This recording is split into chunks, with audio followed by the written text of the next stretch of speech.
যমুনা ব্যাংকের ২৪তম বার্ষিক সাধারণ সভা ভার্চুয়াল ডিজিটাল প্ল্যাটফর্মে যমুনা ব্যাংকের প্রধান কার্যালয়ে অনুষ্ঠিত হয়।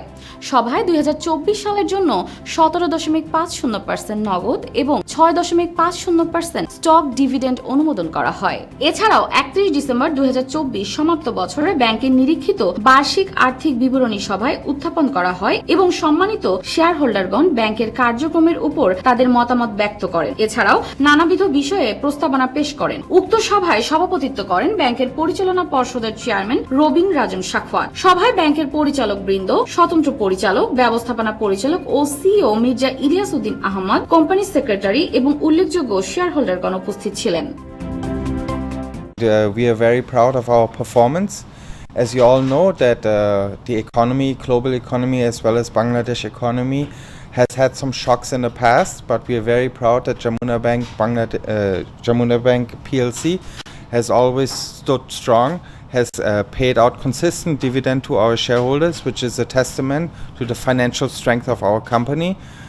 We are committed to improving our management, our services even better, and we can guarantee that the profitability of this company will just skyrocket. And Jamuna Bank PLC, we are aiming to become the #1 bank of Bangladesh. পরিচ্ছন্ন কথা হলো আমাদের bank একটু ভালো শেপে আছে বাংলাদেশের মধ্যে, নতুবা আজকে আমরা এত সর্বোচ্চ ডিভিডেন্ড দিতে পারতাম না।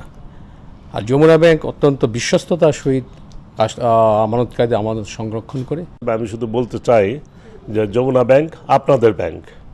আমরা পরিচালক হিসাবে যমুনা ব্যাংকের কাস্টোডিয়ান, জনগণের সম্পদের রক্ষক, এবং আমরা যমুনা ব্যাংকে একটা জিনিস এনশিওর করেছি, ট্রান্সপারেন্সি, কমপ্লায়েন্স।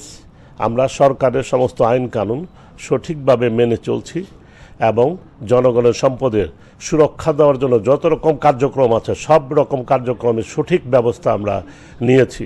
যমুনা ব্যাংকের মূল উদ্দেশ্য হচ্ছে যে দুইটা জিনিস, যে কমপ্লায়েন্স ঠিক রাখা, দ্বিতীয় হচ্ছে আস্থা অর্জন।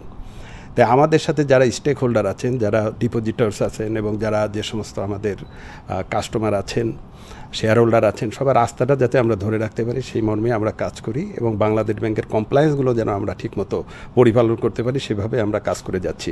আমাদের আস্থাটা দেখেন, এই সাম্প্রতিক সময়ে আমাদের ডিপোজিট বেড়েছে 11,000 কোটি টাকা, যেখানে অনেক ব্যাংকগুলোতেই আমরা দেখছি যে একটু ক্রাইসিস আছে।